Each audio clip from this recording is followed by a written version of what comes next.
What's going on, guys and gals? This is Josh Holzworth of High Rehabilitation from our Harmony Zillionople location.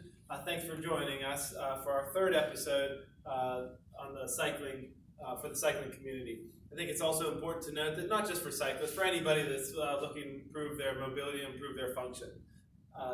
When you completed your surveys, the third highest incidence of pain and dysfunction was at the knee joint.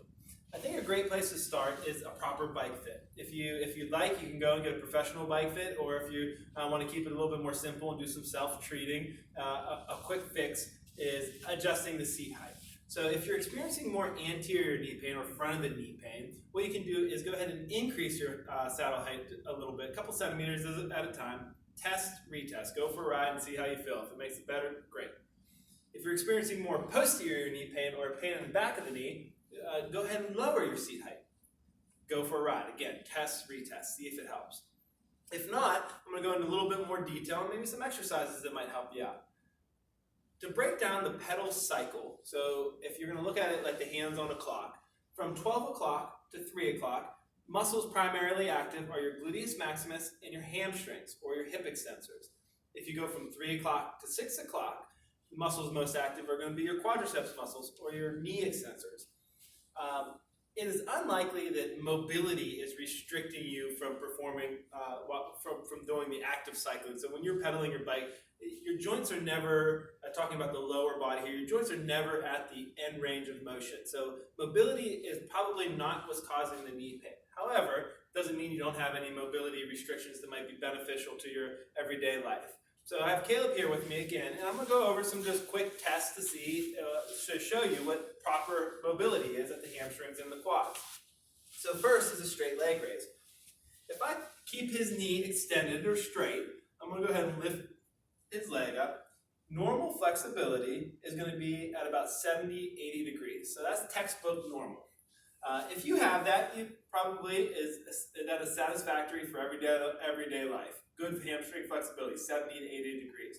If you're restricted in that at all, you have an asymmetry side to side, do some hamstring stretches. If you're unfamiliar with any hamstring stretches, shoot me an email and give me a call. We can get you in for a PT evaluation, and I can show you a more individualized program, especially if you're experiencing pain with the stretches.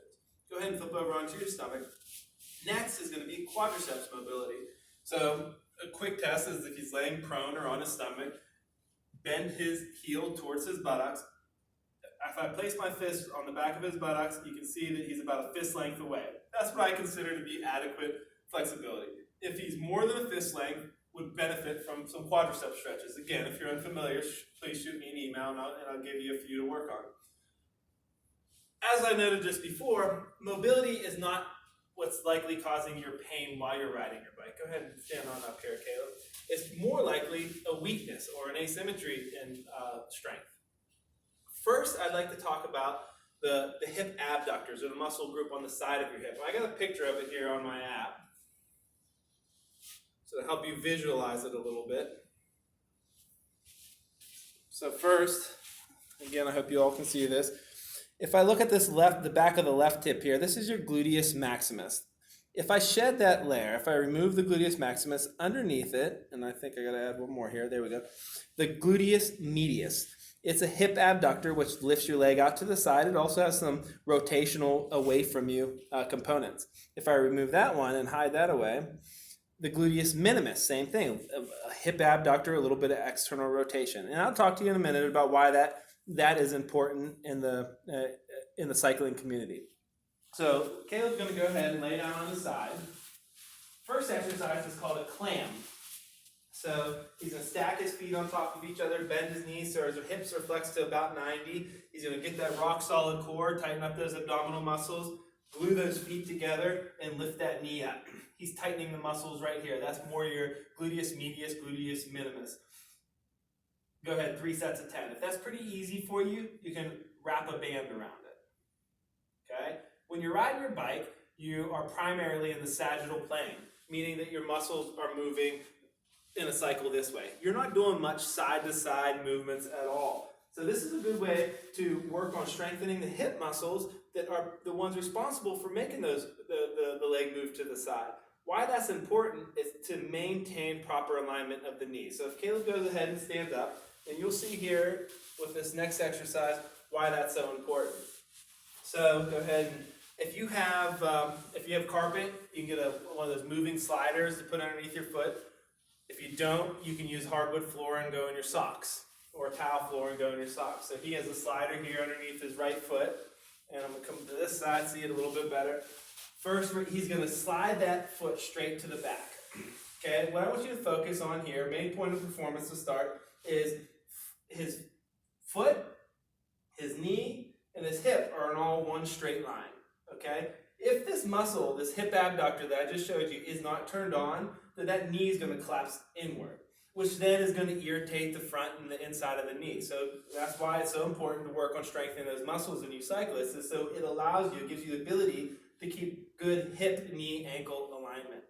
Next, as we move up the chain, I want to focus again on the core. It's important to have a nice strong foundation to push off of. So he's going to brace his abdominals. He's going to keep his chest up. We don't want it to bow down towards the turf. And then he's going to pull himself back up with his leg. 3 positions here. Shooting his leg back, shooting it to the side, and now coming forward with it. Good. Each one of these, good hip, knee, ankle alignment, and brace your core. All right? You can scale it by the distance that you go. Keep your stride short, and then work on going a little bit further each time. Okay? So you're primarily keeping all your weight on this leg. This is the working leg here. Good. A progression from there is going to be what we call the single leg Romanian deadlift, or a single leg RDL. So Caleb's going to get into a single leg stance, so standing on one leg.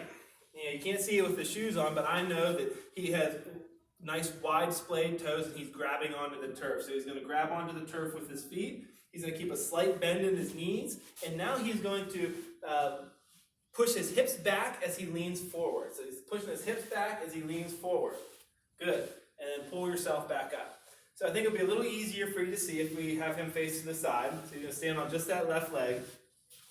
Good. He's grabbing onto the turf with the floor. Same thing. Hip, knee, ankle alignment. Good. As active as he is with this leg, he's tightening up his glute on the opposite leg to extend that hip. Awesome. Now back down. You're striving to get a nice flat back. I should be able to eat a bowl of cereal off his back, and I think I can there, right? Yeah, that's pretty good. Awesome. So go ahead and do 2 more just so they can get a better view of this. Great. Same thing, active core, tight hip extension. Awesome. So clamshells, the slides, and the single leg RDL. All important muscles to work on and to prevent or heal your knee pain. Now, if you are continuing to have problems, or maybe these exercises are a little bit too challenging for you to start, and they do cause pain, stop. Don't keep fighting through it. Give me a call. You probably need a more individualized program. Let's take a look at where your weaknesses are and where your deficits are. So I hope you guys all enjoyed this, and stay tuned. We'll see you next time.